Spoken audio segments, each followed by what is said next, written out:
Welcome into the Inside Bassmaster Podcast, episode 115. It's the Lake Seminole recap with a little bit of Opens preview. I'm your host today, Ronnie Moore, and my co-host is always Kyle Jessie with me. And Kyle, we've been waiting for this moment for a little while. We've done the podcast for about a year now after revamping it. And we've got an awesome partner jumping along with the Inside Bassmaster Podcast, and that is Black Rifle Coffee Company. So the Inside Bassmaster Podcast is now presented by Black Rifle Coffee. Super excited about that, and we know that they have been a big supporter of fishing the last few years, jumping and sponsoring anglers, being their activation on site. And you can use the code BLASTOFF25 to go on their site and get you some as well. They've got a lot of different things they're doing for anglers, for coffee lovers, for the random person who just enjoys their home brew or apparel, whatever it is, Kyle. So it's very cool to see that partnership happen. And, you know, this podcast would have kept rolling along, but now we kind of have a purpose. We got an awesome opportunity here, and we're super excited. You know, it's cool to see companies that are technically non-endemic. You know, this isn't like a fishing company, just full of fishermen that love the sport and want to be a part of it. And we've seen it with Swindle and Zaldane and Welcher and Blaylock. There's so many anglers that have been a part of it through the years so far. So we're super excited that we're now a part of it. Yeah, absolutely. I mean, Black Rifle is a company that, well, first off, just the fact that, like you said, we have been anxious to share this news for quite some time. And I'm excited that we're finally getting to share it. But, you know, Black Rifle Coffee is a company, like you said, has really taken, hold on to the fishing the fishing industry. And, they come to a lot of the Elite Series tournaments, give out free coffee. It's just such an awesome company. And I've been drinking Black Rifle coffee since well before this announcement had even happened. So naturally the company and our podcast are perfectly aligned as far as like our beliefs and things of that nature. So I'm super excited about it, and I can't wait to see how this thing moves forward. Well, based on our schedules and how much we're doing and running around, we have to be fueled by something. So it's going to keep us awake to do these podcasts at 7 a.m. or 8 p.m. whenever we get the chance to knock these podcasts out. But it was a little bit of a delay. We thought it was going to happen, maybe a month ago, but they wanted you to take that Arkansas flag off the wall, and we fought hard. We said, no, we're going to keep the hog flag in the bag. No, they didn't really say that, but we're super stoked about that. And that leads us into our latest Elite Series event, Lake Seminole, the second stop of the season. Congratulations to Joey Cifuentes, 85 pounds, 2 ounces. He got it done, really anchored by a 26-pound, 1 ounce bag on day two, when day two was seemingly, the cut line went up, but the fishing looked really, really tough. Like day two was just like a really weird, tough day. And Joey was the only one really on camera that like mega excelled. And then we had a lot of flip-flops. This event, it seemed like every day, if you were in the top 10, that was the kiss of death, because we had about 40% of our top 10 stay in the top 10 each day. 6 new people switching in and out. I know that's what we did from day 3 going into day 4. We had, I think we had Joey Cifuentes, Tyler Rivet, Greg Hackney all survived. We had one more angler that was on live the final day that made it as well, survived from the other day. They dropped. Oh, it was Iconelli. Iconelli was second. He dropped down to 10th. So those 4 made it. And we had 6 new anglers jump in, like Bill Lowe and Kyoya Fujita. You had Derek Hudnall, Pat Schlapper. And honestly, other than Joey's 6-pounder on the final day, all those newbies that joined the top 10 were the show. They were the ones catching them, and they were pushing Joey, Rivet, Hackney, all of them to the brink because they had such a big lead over the rest. So what a crazy event overall, and a guy doing something different gets the dub. Yeah, it was so interesting to see in person. I imagine this is something you guys hit in on studio, but I hear you and Zona obviously talking about when events are diverse. Guys are doing different things. Not everybody's doing one thing. Like you go to a smallmouth fishery, and a lot of times all the guys are doing one thing, which is not a bad thing, but it is entertaining to watch guys, sight fishing, swimming a jig, fishing deep. I mean, it was a mixture of a lot of different things. And like you said, it was really a difficult time because everything started happening really fast. Getting to see it on the water, it was crazy. From day one to the final day, idling out of wind gates to go cover the tournament. I mean, you started seeing fish on beds like pretty regularly. About every, seemed like 20 yards, there was a new one on bed that wasn't on there previously. So, being consistent was tough. I mean, honestly, finding something, a pattern difficult. And Some of the guys there in the top 5 are, the guys that were able to do that. But you take a guy like Joey was able to find a place where it seemed like, from my perspective, fish were coming and going, kind of like refunneling. You got pre-spawn, potentially even some post-spawn fish is what I heard. And that's just a crazy thought to me in February, but things were happening fast. So it was really, really interesting to watch from on the water. That's for sure. Yeah, they were dealing with what we call a false spring. That's what Drew Cook called it. And it's basically a week or 10 days or so of 80+ degree weather. And you're like, spring is here. But you look at the 24-day or the month forecast, and it's going to drop back off and get cold again. So it's very interesting to see fish charge to the bank. Yet the only thing holding them back, and it sounds so crazy with the weather, new moons, different things happening, that water dropping like a foot in the final day or so of practice. Like, I think it was like maybe Tuesday evening, it dropped a foot, and then it came back up slowly over the next 2 days. All those fish wanting to run up there and spawn were like, whoa, I don't trust this water level. I'm going to hang out here. And then when the water came up, they're like, they're not anywhere. They're not on the offshore grass. They're like on the bare spots in between. And that's where some anglers found them. But it was weird to see like a Drew Cook and a Drew Benton uncomfortable. Guys who know so much about this place. They had a great offshore spot that nothing but big ones were on to start on. They both start there, and it's nothing but males. It's 1.5 to 2.5 pounders. And they're like, this is not good. They both survived day one. Drew Benton went and sight fished, but you could tell when he said he wanted to save those for day 2 or 3, you then saw why. It fizzled out on day 2 for him. He dropped down some. Day 3, they kind of both stayed in the 20s or so to finish their tournament. Very, very weird. Really awesome to see how much grass there is, though, in Lake Seminole. I think a lot of states need to take note of how they don't touch Lake Seminole for the most part. It gets cold enough where it knocks it back. They can do some kind of, obviously water level can depend on growth and things like that, but winters really knock it back and it comes back and grows. There's a lot of things that other lakes can take note of with that. Ideally, they're in a tough spot managing lakes and stuff, but Joey Cifuentes, like you said, I mean, he was on a creek channel right in Spring Creek, right where I said that I thought that it could be won, right where every college tournament has been won, because it's always late January, early February, and it's cold. There's a million. I said this on live. If this was a tournament of 22-year-olds and under, there would have been 97 boats on that creek channel, and Joey Cifuentes wouldn't have won because it would have split up. There would have been too many boats. I don't know how, if it was just thinking of where fish were going, or you go check a deep spot in practice and they're not there, you're not going to waste too much time checking it. So I don't know if anglers were checking deep spots and then it just didn't pay off, but I do know wind was a factor for a lot of those anglers on being able to practice efficiently. Yeah, no, it was wild, to hit on your point with Drew Cook and Drew Benton. I actually had the pleasure of covering Drew Cook on day 1, which was awesome, and then Drew Benton on day 2. And it took me till about day 3 or 4 to realize that you have those two guys that are two of the absolute best sight fishermen on earth, if not the best, and a tournament where people are starting to catch them on beds. And, if you'd have told me before the tournament that was the scenario on their home lake, and they would have gotten, just beat up by a guy fishing in 22 foot of water with the drop shot. I was literally having that conversation with Mercer in the media trailer. I was like, I don't think anybody would have had that on their bingo card. Like, no chance. And it's something you mentioned. I'm sure we'll hit on some more.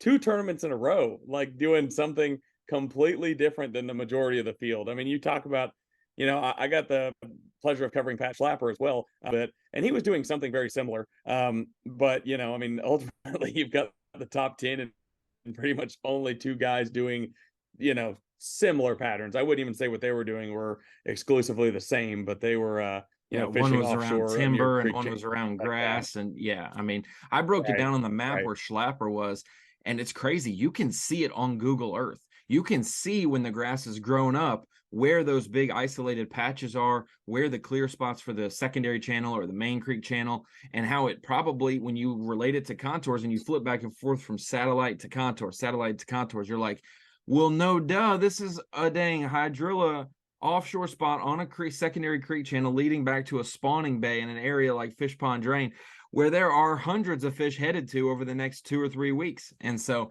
it sticks out like a sore thumb, yet there's only a few people who find it. It's almost like those obvious places, just there's no way I'm going to have it to myself, so I'm not going to do it. And Yeah. then 10 guys don't do it, and then someone's got it to themselves. It's crazy. Yeah, I mean, that was the crazy thing, is when we pulled up there on day 2, you'd think, based on looking at the map, that there would be people at least within sight of him, but everybody else was tucked in around those islands, fishing the shallower grass and even the bank. And considering, how many fish he was catching a day. I mean, I don't know how many he was catching numbers wise, but it seemed like it was easily 50 plus. So, I mean, it was pretty wild deal there for him as well. And on that final day, you got to cover Pat Schlopper, and then you also got to cover Kyoya Fujita, 2 guys who both had like the biggest bags of the day doing opposite stuff. I was very upset watching Fujita fish because he was in Wingates, or the new place is called At Ease, but on the map it'll always be Wingates just because the history at Seminole. But it made me mad because I remember catching an 8-pound limit in there in a college tournament because they were all bucks, and I was waiting for the females to pull in a one-day derb. They better be there or you're screwed, and they were not there. And so to see all those big ones in those boat slips, and see John Cox on one for 2 hours on live on day 1 and wouldn't bite, and I was like, man, I just wish I was there in the college, so we would have had it to ourselves. But yeah, so that it was a crazy deal. I also think it's crazy how tough it got in areas like guys made the top 10 with 1 spot. Iaconelli rode his spot on day 1 and 2 for what it could be, just to survive to make it to the final day, and had to go pre-fishing on the final day because he was completely out in the first 30 minutes of the day. So it wasn't as easy as the final weights looked, but it took over 21 a day to win the event. It wasn't as high as I thought, but it wasn't as low as some locals thought. So it was right in the middle, right there, about a pound less than Okeechobee. And we saw an angler also stay super hot. Tyler Rivet, man, to think that eight days on the water for the Elite Series in competition, and his lowest finish after a day is 16th. Dude's on fire right now. He wishes there was a tournament this week, next week, leading into the Bassmaster Classic, because he's just on a roll. Yeah, no question. I mean, I was actually talking to somebody on the phone the other day, and you look at the progression of Tyler Rivet from the time that he started the Bassmaster Elite Series to, right now in this current moment. And it's crazy. You obviously knew how good he was coming out of college, and then, had some bright spots, but for the most part struggled. I guess missed 2 classics in a row, and then made the classic last year, obviously this year's classic, when Hank and Brock didn't, which seemed crazy as it was. And then to start this season with a win and a 3rd place finish is about as good as you could possibly imagine for Tyler Rivet. Yeah, and I mean, he's got the support behind him of his family like no other. His family's always there. It's cool to see that they were always there for college events when I fished against him or when I covered him. It's cool to see that support system. Patrick Walters has something similar. Some of the other anglers have family that shows up at every event too. Very cool to see that. But yeah, when you see someone get on a rhythm, or they're fishing good, he went and did totally opposite things. Like I would have said, he's going to catch him on forward-facing sonar in one of the events, and he's going to punch, flip, frog another event. Which one is it? And I would have been Okeechobee, punch, frog, flip, and Seminole forward-facing sonar in Spring Creek. And it wasn't that way at all. He maximized a very small spot in Seminole, and just got better every day until that final day, which some of these places just shows you 3 days in the south is like a month up north. The fish that had pushed in these pockets, they either all got caught, I doubt it, or they just at a certain spot at a certain time, they transitioned. Like those, like anglers were saying, like Drew Benton said this perfectly. He's a great sight fisherman, one of the best in the world. And he said, if it was a female, and I know it's a female, I'm going to catch it now because she might not be there tomorrow. But a male will be here 3 days ago, and it'll be here in 3 days. Like the male's going to hang out for a week. That female may be gone. And so some of these places where you're catching 5-pounders that are females, and if you're culling, you have a 25-11 bag like Rivet did, you're throwing back good ones that, I mean, they did spawn, and you caught them on the way out. And now they're really not going to be there. They're heading out to some deeper grass. But Rivet, fantastic start. He is your progressive angler of the year leader. I would be scared if he wasn't. Like that means somebody had to get like a 2nd and a 1st because he's 1st and 3rd in the first 2 events. But it definitely goes to show you, and I said this before, we've dubbed, Jake Whitaker, Drew Cook, Patrick Walters, a few other guys as the kind of heads and shoulder leader of the college series. But we have to start to name, we have to throw Rivet in there now too, because he is an Elite Series champion. The others were Rookie of the Years, Elite champs, and Rivet didn't win Rookie of the Year, but he's now an Elite Series champion. And so who knows? I know one thing. He was picked 0.6% at Okeechobee and 1.8 at Seminole.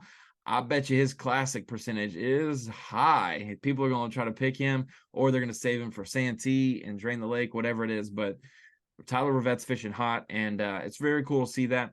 Joey Cifuentes is another name. He won the event, obviously, but he had a good showing in Florida. Another guy, Carl Jochimson, made a top 10 in Florida, finished 11th at Seminole. There's a couple guys that really needed good starts to their season. Derek Hudnall had a top 10 and also did solid at Okeechobee. So there are some guys that are like here with a great start. They don't have to dig themselves out of a hole, and we'll see how the rest of their season goes.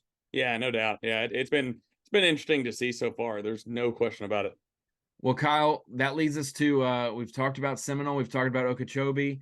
We didn't get to give Tyler Rivet as much love leading into Seminole as we wanted to, so we wanted to revisit that. In a future podcast, we will have both Joey Cifuentes and Tyler Rivet on the show to be able to talk about it a little bit more. Maybe we'll combine them in the first 20% of the season. We got 2 of our 10 Bassmaster Elite Series and Classic events out of the way, so we've got 20% of the season down. But that leads us to the first Bassmaster EQ, the first Bassmaster Open, and the EQ points race that we'll keep an eye on all season long. And it's going to be at Lake Eufaula in Alabama.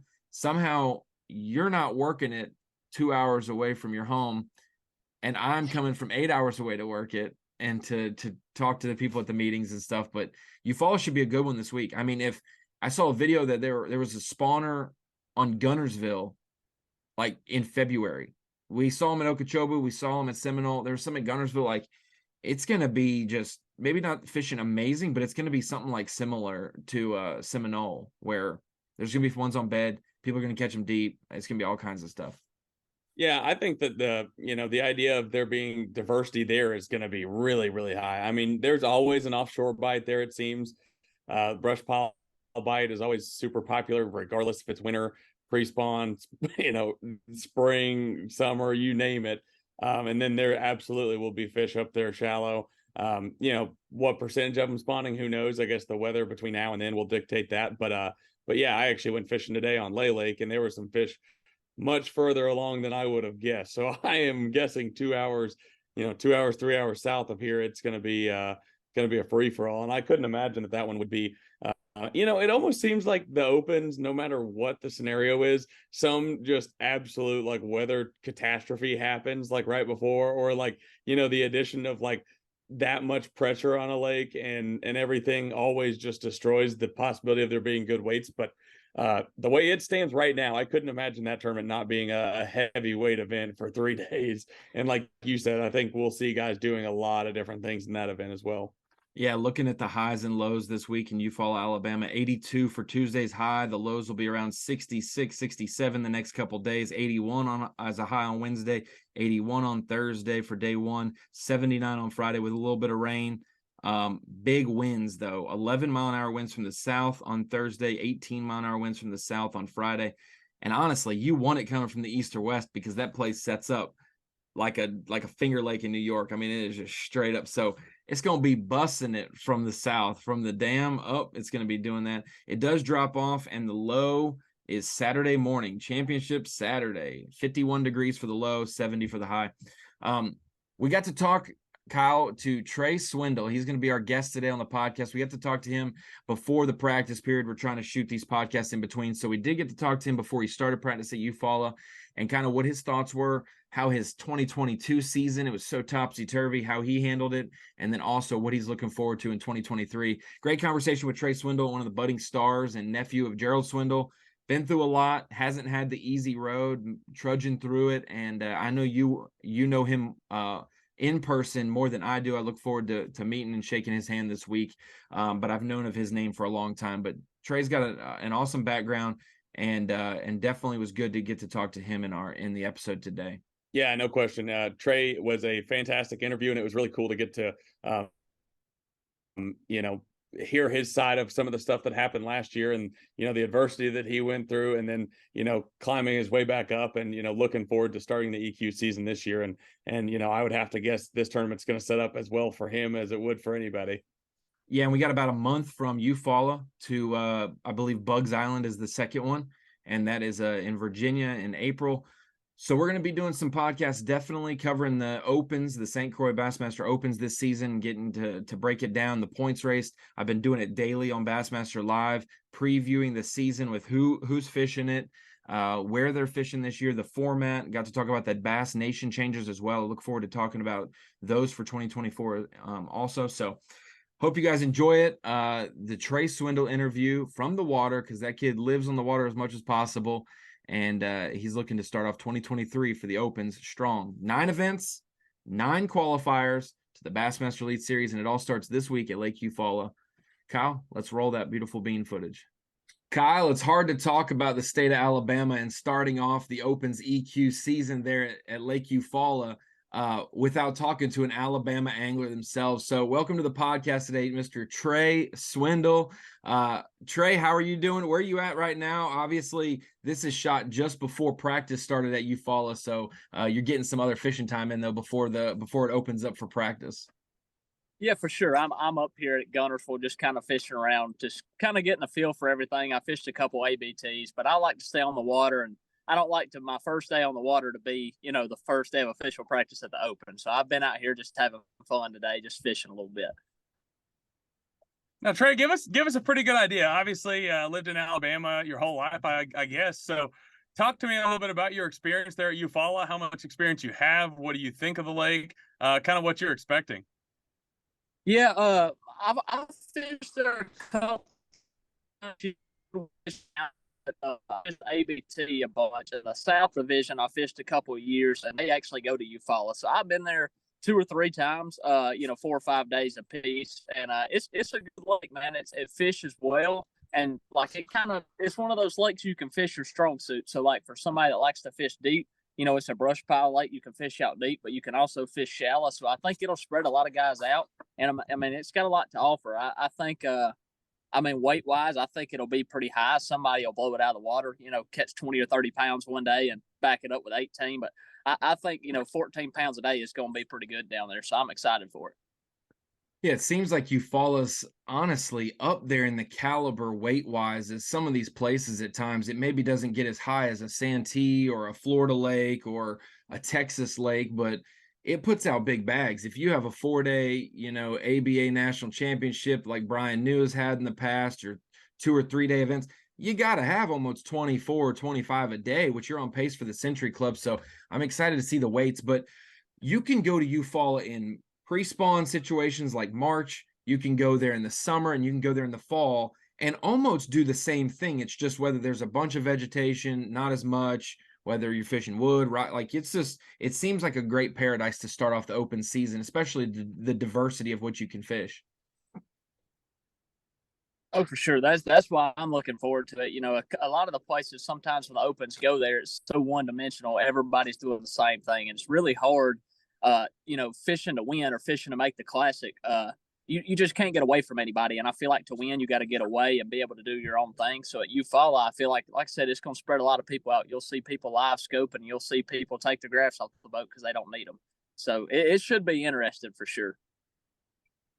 So Trey, you look at this season within the Opens, obviously it's one of the most, look forward to anticipated seasons ever, probably the most anticipated season. Just your general thoughts on the EQ format, how you think that sets up for you, and just your thoughts on the new qualification process, or not process, but. Yeah, for sure. I've had a lot of conversations with different people and people that I'm close with. My good buddy Daniel, me and him got in a pretty good argument over it. And I mean, I'm all for it, man. I think, I think it's tough for a lot of people to take in, but it's just the reality of it. Dreams aren't easy. And if you can't afford to take off work and travel and fish 9 Opens, you're not going to be able to take off work the next year for 9 weeks and fish the Elite Series. It's just part of it. I mean, I know it sucks that it's that way, but it is. And I think for the guys that fish all nine and for the guys that are really trying to make it, not just make the classic, like actually make it as a career, I think all those guys are the guys you see that are here for it. I mean, I've heard people say there wasn't going to be 50 guys sign up, and I think the numbers proved them wrong. So I'm excited for it, and I think it suits me really well, just because I'm, over the past couple of years, I've gotten more consistent, and I'm not one that necessarily kind of blows a tournament out of the water. I'm just always, top 50, top 60, top 20, top 30. So I think for 9 tournaments overall, I think it's going to suit me a little better, like I said, because I'm just not one to just go win every one of them. That's what I was kind of thinking. Like, obviously, if you have the one division that you qualify from, let's just say the Southerns or the Centrals or the Northerns, back when the different names for them, you had to catch them. We're not discrediting the top 3 or 4 in those divisions when you qualified, because you couldn't slip up. There was less opportunities to slip up. You had to catch them every time. But the deal is the 4th place guy in one division better suited for a full schedule than 6th in the overall? And so after we kind of saw 30, 40, 50, 60, 80 guys last year fish all 9 opens, you start to see, like, I don't know, this guy's a really good finishing record for 7th in the thing and didn't qualify. And now we're kind of making it, we are now making that obligatory. You got to fish all 9, and it allows somebody to have a slip up, like Brandon Polnick at Oahe finished 66th. You're allowed to have a 66th in the opens now because you have a whole resume of a season. And so, yeah, guys that maybe you got a little bit of Uncle G's DNA in you. You kind of just, you're not always on them when you go there, but you figure it out as you go and you get better throughout the week. And that's one thing that I guess, do you think that suits some younger anglers who are okay with flying by the seat of their pants? Maybe they don't have to have a defined plan going into day 1 of these opens. Yeah, I do, and for me, like, the way I've always looked at it is I don't even consider myself smart. I consider myself stupid. So I'm just too dumb to figure anything out. So I just kind of fly by the seat of my pants and figure it out as I go. But I think the younger generation is just kids that are my age and even younger that are fishing, like Tristan McCormick. He did really good last year. Guys like that, I think they just spend so much time on water. They're not, like, look at some guys, like, all they do is flip a jig. Well, these younger guys, they're on the water every single day, and people complain about live scope, but they'll go out there and learn live scope, and then at the same time when they quit biting that, they'll pick up a jig and go skip docks. Like, they care what they got to do to catch them. They just want to catch them, and I think that's what you're looking for, and that's how you make a career out of it. Just because you hate a spinning rod don't mean that. If you want to be on the Elite Series, you better learn to pick it up. Like, that's just part of it. Interesting enough you said that, because that was something Greg Hagney actually talked with us about just an episode or 2 ago. And I think people will get that mindset where, like Greg Hagney and John Cox and these guys, they don't even pick up a spinning rod. But in reality, like you said, you about have to. They'd whoop them. They'd whoop the regular guys with a spinning rod too. Yeah. Exactly. Exactly. Trey, when you look at the schedule this year, obviously this is a pretty standard question, but naturally this year being, the format that it is, having to be so consistent throughout the year, what are a tournament or, what's a tournament or 2 that you're really looking forward to? And then maybe one that you're like, that's kind of a question mark. I'm really not sure what that one's going to be like. Yeah. To be honest with you, I was really looking forward to St. Lawrence River. But now that they made the lake off limits, that's a big old question mark for me. So I'm not sure on that one. I think for me, the way I grew up fishing, the way I really like to fish is I'm looking forward to Eufaula. I'm looking forward to that one, in Alabama and Oklahoma. I've heard both of those are really good, and I'm looking forward to Bugs Island, because everything I've heard people talk about those is just shallow fish and beat the bank, like cover water, and like that's me. Like, that's the Swindle in me, I guess. I mean, I'm looking forward to all of them. I think Wheeler Lake in Alabama is going to be like one of the best tournaments. I think it's going to shock a lot of folks. I'm kind of mad that we're going there, because it's going to put it on the map, because it'll probably take 18 a day to make the final day, and it'll take 15 a day to get paid. Like, they're going to crush them. And I bet there's a 25 to 28 pound bag weight in every day. So I'm looking forward to that, but it's going to be crowded, to say the least. So, but Bugs Island and both the Eufaulas is what I'm really looking forward to. I think that's going to suit me well. Kyle, I really like the schedule. For Bassmaster Live viewers, we get to show, at least half the season off on live, most likely. But the places we go, Toledo Bend, I mean, 18 pounds was like 13th last week in a tournament. They had a 15 pounder get caught. Like, there are some we're going to Okeechobee for the elite schedule. There are some historic, nostalgic places that mean a lot to bass fishing history that are kind of coming back around cyclically. You know, like they're starting to fish good again. We took some good weight for Okeechobee. Toledo's catching them. Kentucky Lake could be on the way back. There's some really good places that hopefully we do it. But when you said Bugs Island, Trey, I thought of it as well. We have a group chat that we call Fishing Fam, and then it turns into Bugs Island chat when tournament season comes on because there's some guys who fish there and there, and everybody was excited about how good it was fishing. And then it got announced as on the open schedule, which me and Kyle kind of knew early that it was, and we knew everybody be excited because that's a time warp. But Trey, you've done quite a few podcasts and different things over the last year or so for various reasons, but can you give some viewers some insight on maybe something that they wouldn't expect you to have learned from Uncle G? Gerald Swindle being your uncle, taking you under his wing a lot, giving you opportunities to fish, making you earn it from the back of his boat a lot of times. There's probably what secret did Uncle G teach you about a chatterbait so that you can catch more than other? No, what is something overall that Gerald, in all of his knowledge, wisdom, and I guess how many times he's messed up that he's learned from, that you would say has translated to you the most in your fishing game?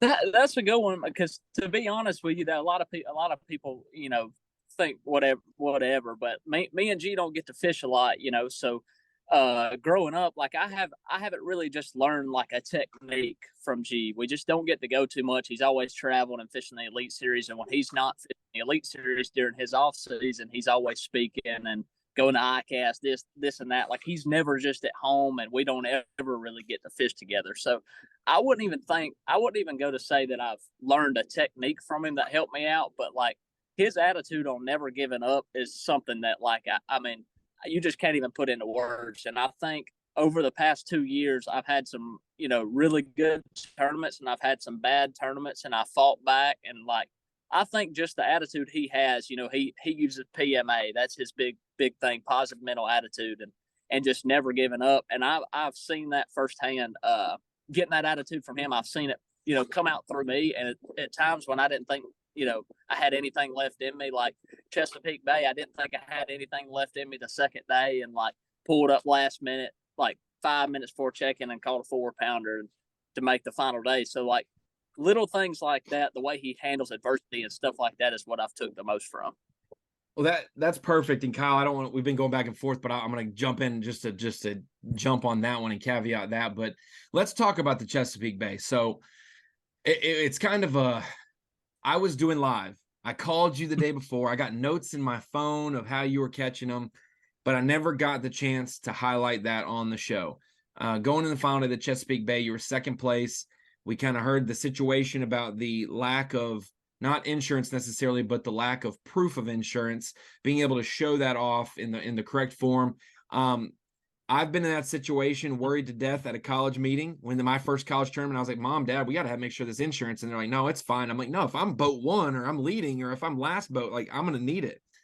Mm-hmm. Walk me through what that was like the night before, the morning of, and then the aftermath, because Trey Swindle looked, there's two sides, how irresponsible, and then also how classy of him, the way he handled everything, taking our camera guy. There's a lot that goes into it. So kind of walk us through what you were doing to, I guess, make the most of that moment, despite it not turning out the way you'd hoped.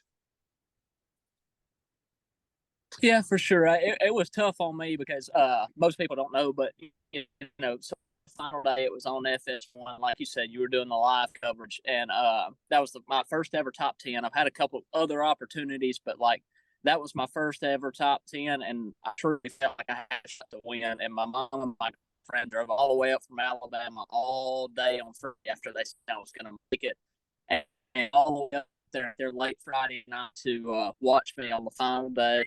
So for me, when I got there that morning, like, I was just on cloud nine. Like, there was this real nervous part about me because I just had a feeling I was going to win. Like, you know how those tournaments go. Like, I just knew my fish were getting replenished. I was right there by the ramp. Like, every day, day two got better than the first day. Like, it was just there was going to be less boats all around me like there was on day 2. I was going to be by myself. So I just had a really good feeling I was fixing to win it. And for my mom and my girlfriend to be there was like the best thing ever. Like, you just can't ask for nothing else for your family to drive out there and support you like that. So I was like, I went from being real, real high to when the DQ happened, like my absolute low. And I think the only thing that kept me during that moment from losing my mind was, my mom and my girlfriend were there crying. Obviously they were tore up. My mom was, sad, thought it was her fault. And so for me, it just comes a time where you got to think, who's the man here? Like, you got to step up. And I just had to step up, make sure my mom was okay, make sure my girlfriend was okay. They're the ones who drove all the way up there to support me. And because of my stupid mistake, those are just little things like that. And like I said, that's what I told my mom. It's not your fault. I'm sorry that I made them drive all the way up there. So, during that moment, I just knew that the only way I could get through it without falling apart was to make the most of it. And just like I told my cameraman when I took him out to film my buddies fishing the final day, and I told him, just because it ain't my day for my dream to come true, don't mean that it ain't one of the other 9 anglers' day for their dream to come true. So there was 9 other guys in the top 10. It wasn't just me.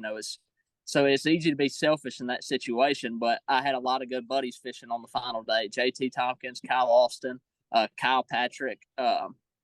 So it was just one of those things, you just got to put other people first and just realize that, it ain't always going to go your way, and just got to roll with it.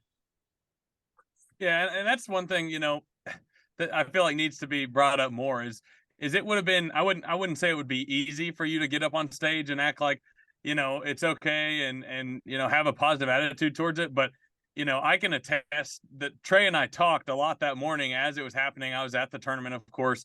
And, we texted back and forth and even talked on the phone the days afterwards. And, the way you handled that situation, as I told you, during that day, I don't think that there's many or any 30, 40, 50, 60-year-olds that would have handled it that calmly and that maturely. So that's one of those things. Like I said, that wasn't just a thing that was put on for the camera or anything. Like, the way that you handled that start to finish was admirable, for sure. But you mentioned some of your buddies there. One thing I wanted to get into and ask you about was, who are you going to travel with? What is your running situation look like? I know you're super close with a lot of those guys. What is your plans for this year look like as far as traveling and hanging out goes? Yeah, so this year I'm actually Taylor Watkins that he fished the MPFL the past couple of years. He's signed up and he's fishing all 9 opens this year. He didn't just fish the MPFLs. He won the MPFLs, all of them. He won every single one of them that John Sokup didn't win. Yeah, I'd say between him and John Sokup, those were your winners. So, but he fished the MPFL for 2 years, and he's jumping in all 9 opens this year.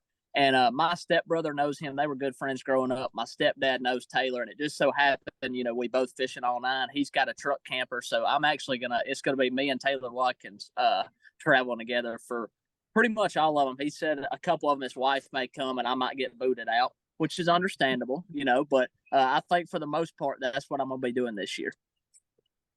Trey, I want to also just retouch back on the Chesapeake deal, because there was some uncertainty. And I'll just go ahead and say it. Like, when you see the history of hard DQs, Gerald Swindle, when he got waved by to run through in the Classic on his home lake, and then he gets DQ'd when the angler said it was okay to run by. It's just quite a small lapse in judgment, and he gets DQ'd for it. It's an innocent infraction. Same thing goes for you. You were not trying to gain any competitive edge. That infraction that caused a DQ was just a pure innocent mistake. But that puts your season in jeopardy. You're not an established pro that was ready for all 9, no matter what. It was one of those things where it was almost like some of the opens guys, you got to get a check once in a while to continue to do them. You're a young guy, for the most part, funding yourself. And so the last few opens were in question, but I was very, very shocked and glad to see your name on the Red River, to see your name at the following events. What was your desire and motivation to do that? Because you could have packed up shop and just gotten ready for this year, or you could have hated bass for the rest of your life. No one's going to blame you either way. And so I was very glad to see you on the list this year, and I was very glad to see you in those tournaments. Was there some coaching? Did you want to quit? And some people said, don't just see it through. Man, I'm gonna be honest with you. Just looking back on the whole situation, and everybody always, I've had multiple people tell me, and Kyle talked about it a bunch, but they wonder, like, man, how did you do that? Like, how did you handle it the way you did? And I'm a firm believer that it had nothing to do with me. Like, that was not, because looking back, I have no idea how I did it. The only thing I can say is it had to be the good Lord, because I would have lost my mind. Looking back, I have no idea how I did it. But when I left there, man, like, of course, that's my dream, to fish the Classic, and I'm going to get to go to the Classic with G this year and help him work, knowing I was pretty much going to pull away from the dock and fish it if that wouldn't happen. But at that time, man, like I said, when I left there, I knew, and I told my mom, I told everybody, I told Uncle G, like, I really wasn't that upset for some reason. There was just this weird sense of calmness about me, that it's okay. Like, stuff happens. So when I got home, I made the video at Chesapeake Bay and about it, posted on Facebook, and my mom was like, "What are you going to do about the rest of the year?" Well,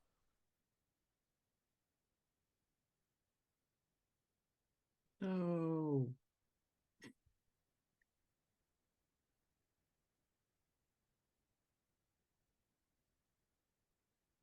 We were getting the juice.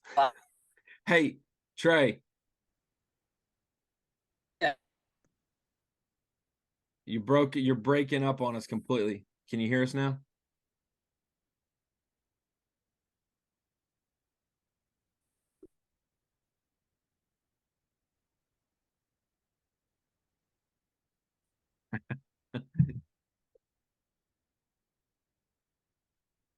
It was so good there for a while. I know. Oh Maybe, no. maybe he'll join it back. We're so close. I had like 2 more questions. Hey, can you hear me now? Yes, perfect. That's Okay. perfect. So, All right. so we last heard you say, my mama, you can start over and say, my mom said, what are you going to do the rest of the season? Okay, yeah. So my mom was wondering, because she knew, which, like I said, most people had no idea. Nobody really did. But when I left for Chesapeake, my mom didn't even really know if I was going, because I was so broke that I didn't even know if I could make it there. I thought I could get there, but I didn't know if I could make it back home. I knew I couldn't if I didn't get a check. And my buddy Luke was like, I've gotten close with Luke Duncan. He's like, man, if you get up there and you don't get a check, like, I'll get you home. Like, don't worry about it. You need to go. So after the DQ happened, knowing that would have set me for the rest of the year, for the next year, like, for all that, my mom was like, well, what are you going to do? You didn't think you could get home, and now what are you going to do? You made it back home, got DQ'd, and lost $50,000 in a shot at, or a Classic berth. Like, what are you going to do? And I told her, I said, I'm going to sit here and think about it, and I'm going to let it suck for 2 days, because we had a short turnaround between there and Red River. I said, I'm going to let it suck for 2 days, and I'm going to pout and be pissed off. And when I put the truck in drive on Wednesday morning, I'm done. Like, it's over with. Or I think I was leaving Friday. I said, when I put the truck in drive on Friday, I'm over it. It's in the past. And I said, that's why the rear view mirror in your truck's smaller than the windshield, because what's behind you don't matter as much as it does in front of you. So I told Mom I'm going to put it behind me, and I went to Red River. And to be completely honest with you, I should have made the final day there, but my shift actuator went out the first day, and I didn't get to fish but 30 minutes. And then day 2, every one of my fish died. So I got a pound and a quarter dead fish penalty and still finished like 28. So had a good tournament there, and like, I just went with it, man. I just let that momentum keep going, and I think I cut a check at every event after Chesapeake Bay. That's fantastic, Kyle.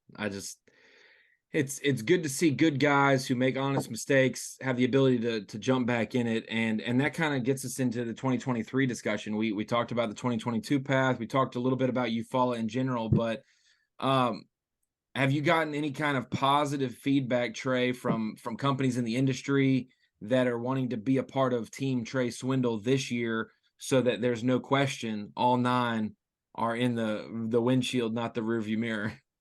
For sure. I after the Chesapeake deal, I had a lot of people reach out and want to help and get me through the rest of the year, and that's the only reason I got to fish the rest.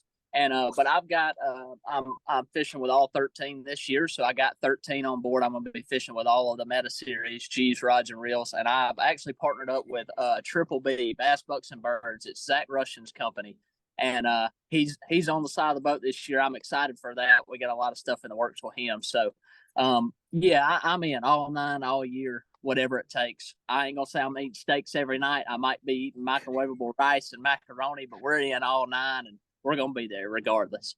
Kyle, microwavable rice and macaroni is the Swindle way more than the steaks are, I think, in my opinion. Yeah, exactly. Yeah. Public sushi, all 9. That's right. Me and Kyle Austin, we ate every night. We eat the same thing. We eat pork chops because they're so cheap, and rice and macaroni. That's what we have every single night. It's what we had every night at Chesapeake, except after Chesapeake, he actually bought me a steak because he actually got for making the top 10 and Trey did not. So he bought me a steak at Red River. Oh man. Now, Trey, I do want to ask you this. So I don't know if there's, you've given this a whole lot of thought or if it's just as simple as qualify, but what are some goals you have for yourself this year? Do you have any like real specific, like don't finish below a certain amount? Like what are your goals for the 2023 season besides, of course, qualify for the Bassmaster Elite Series? For sure. My goal, like I said, looking at fishing all 9 instead of just one division. And that's, being that the only way you can qualify. I've kind of done some studying on the points and stuff. And I think, with fishing 9 tournaments, you can afford to slip up, but you still don't want a triple place finish. Like no matter, you can have one when you're fishing 9 tournaments, you'll just have to top 10 it. But I don't want my career or my Elite Series berth to be banking on the top 10 because those don't come around often. If you fish hard enough and fish the way you like to fish and fish hard enough, top 10s will come. But I don't like to be to have to try to force one to make it. So my thinking is if I stay in the top 80 to 60 and just fish my strengths and fish hard, the top 40s will obviously come and the top 10s will come. So I think if you never finish below 60th to 80th and you sneak in the top 10 and a couple top 20s, you're going to be there. Any last things we should know about Lake Eufaula in Alabama to kick off our season? The first week of March, we're going to have the two Elite Series events, Okeechobee and Seminole, and the week after that, all the folks start. If there's anybody who doesn't know, the Open's EQ now has an off limits period like the Elites kind of do. 1 month before the tournament, you can't fish. The official practice is about 5 days. It's the Saturday and Sunday that weekend, and then Monday through Wednesday for the and then tournament starts Thursday. Yeah, like you said, Trey, they didn't think 50 people were going to sign up, and over 175 did, I believe, for all 9, and you're one of the 175. So getting off on the right foot at Eufaula is important. Thinking about that, do you have any not that preconceived notions are good or bad, but you keeping an eye on the weather? Less so about the weather, you map studying, you looking at water clarity, when you get the chance, what's important to you before you get there? For me, like I said, I've been to Eufaula just enough to know kind of how it fishes this time of the year. The only thing you got to worry about is if it floods, and if it floods, I'll be perfectly fine with it. I like that even better, to be honest with you. So I'm not doing much studying. I'm not trying to get too far in over my head. I know pretty much how it's going to be won, how it's always won. Like I said, I know the right area, so I just when I go to a lake, I know I don't try to get myself too spread out, do too much studying, and try to check too much in practice, just because I always try to run too much. So I'm gonna stick with what I got, and if I figure something out there on practice, that's different. But I'm not gonna study maps and look and mark waypoints to idle for 4 days, and waste all that practice. So I'm gonna stick with what I got. I'm a shallow fisherman, and that's what we're gonna do at Eufaula. Kyle, I think the recipe to win Eufaula for Trey and the rest of the group is if Shane Powell signed up to fish it, to just cut his tires before the tournament starts, because I don't care where it is. It seems like Shane Powell's got that lake under his thumb. But Trey, we appreciate you taking time out of your pre-fishing and your season prep and just catching a bass on Guntersville. Take a couple minutes to talk about some fun stuff, some tough stuff, but overall, one of our Opens EQ anglers for the year, vying for couple shots at the Classic and obviously the Elite Series berth, hopefully in the future for Trey Swindle. Trey, I appreciate you, man. Yes, sir. Thank y'all for having me on. I appreciate it. Of course. Kyle, great opportunity to talk to a young up-and-comer in the Opens, Trey Swindle. Obviously, it's a name we already know, but I feel like there are those times where you have good quality human beings that are just trying to make their dreams come true, that no matter the obstacles, they're gonna persevere and be able to make it. Yeah, no question. He's one of those guys, of course. in our line of business, you don't want to be biased towards anybody or anything like that. But, he's one of the guys, like when I moved here, I didn't really know anybody from Birmingham, and through a mutual friend, linked up with Trey. And this was before he was even really fishing the opens real heavy, and we got to fishing together and things like that. So, it was a really tough deal to watch him have to go through what he did last year. But, the way he's handled it, the season hasn't even started at this point yet, and he's going to be better in 2023 on a lot of different levels for having to go through that. It's a hard thing to look at and be positive for, but like you said, he's a special person and really good angler. So definitely looking forward to seeing his results throughout the year in 2023. And I think, are they going to keep you on the road for 3 straight weeks covering the first 2 elites and that Open? Or are you going to be at home for the Open? I'm supposed to be home for the Open, but I guess we're going to see. We'll see how it goes. But yeah, I don't want to rule anything out yet, but I'm supposed to be home for that one. You don't want them to watch this podcast and see if you're happy about being home. They might send you on the road. If you're happy on the road, they might keep you at home. But yeah, March 2nd through the 4th, later this week from when the podcast airs, March 2nd through the 4th, the Bassmaster Open at Lake Eufaula kicks off, the first stop of the season, 9 events. This is one of the first times in history that the first Open isn't in the state of Florida. We're excited to see how Lake Eufaula produces. Like we said, March 2nd, 3rd, and 4th. For those wondering about Bassmaster Live coverage, I do believe we will have extended and more coverage in the Opens than we have the previous seasons. Like you remember, Kyle, we've had the final day of the last 3 Opens, and last one each division. Now the divisions aren't a thing. We're kind of covering all 9 in a different spectrum. We're going to try to up our coverage for the first couple events of the year. Once we hit right before the midway point, once we get through May of the season, I do believe we may see final day Bassmaster Live for the second half of the schedule, where classic spots get confirmed with wins, and we kind of solidify divisions for the classic berths, and overall the points race hypes up. I know on Bassmaster Live for the Elite Series events, we will keep fans updated on how the EQ is going just throughout our coverage. But that's one thing. It's hard to promise and nail down stuff. Everybody wants to know when they sign up, what's the coverage going to be like?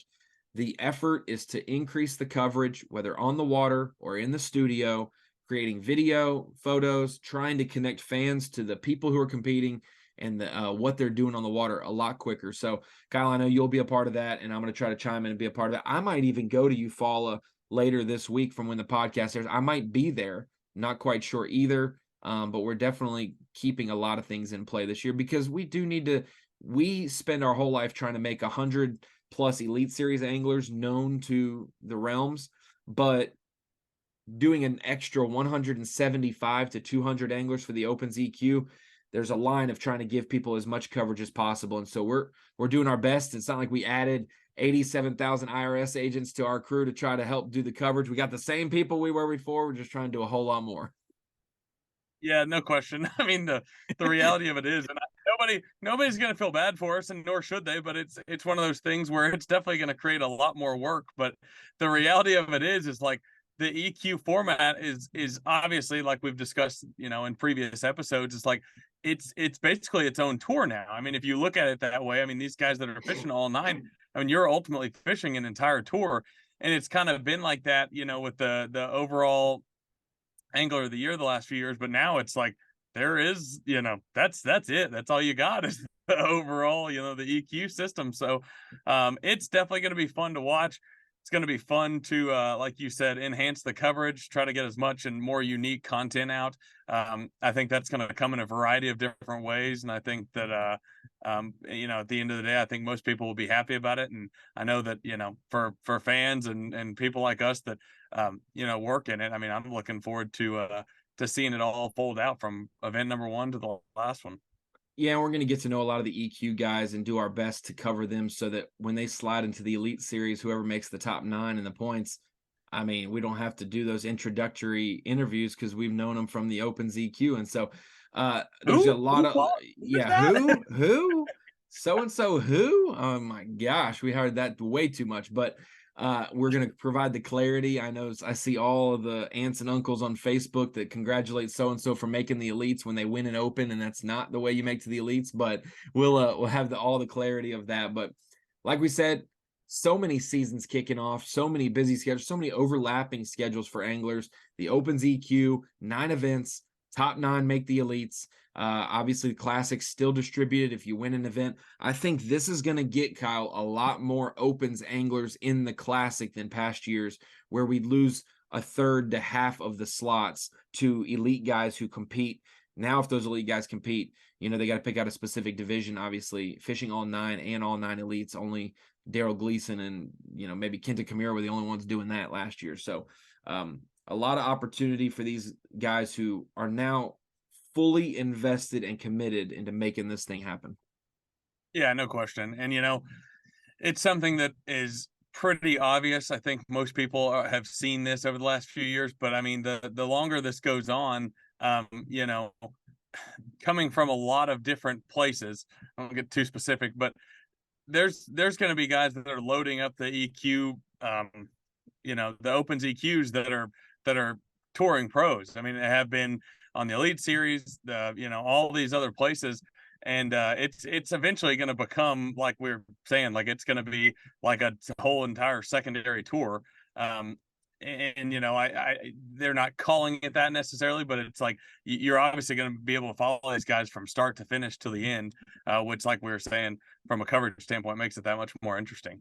Yeah, and the goal is more eyes on it, more clarity on what it is, the path that's clear to make the elites. You never want a muddy path. The clear path, the eyeballs on it, building up those characters, and then ideally the money will come for payouts to where this is a trail people can fish. People want us to just poof trails out of thin air that have big payouts. We got to do it the correct way. Growth, substantial growth, consistent growth does not happen overnight. You got to make plans. This has been in the talks for 2 years, and we're finally making it happen. So slow and steady wins the race. Sometimes we see how expansion isn't always the best, even though it's meant well. So, Kyle, great podcast episode today. We'll go ahead. I was just gonna say, if it was up to most of the bass fishermen out there, they would have it to where we add 20 extra weeks to the year so we can add on another 3 tours and another 400 employees or whatever it would take. But no, it's like you said, it's gonna be a really good thing moving forward. But sometimes the expectations seem a little bit off from what reality is. And if fishing fans had to say, I might not be an employee of Bassmaster anymore, just if they got to vote, they hang me out there like Barabbas and stuff. But anyways, Kyle, we will see you in the next podcast. Excited about Eufaula this week for the episode. Got to talk to Trey Swindle in this episode. We'll break down Eufaula and more after this event ends, and we'll have plenty of time right before the Bassmaster Classic. So, kicking off the Elite season just happened a few weeks ago. The Opens this week and the Classic just down the road. This is the peak of the fishing season, and we'll see you in the next episode of the Inside Bassmaster Podcast.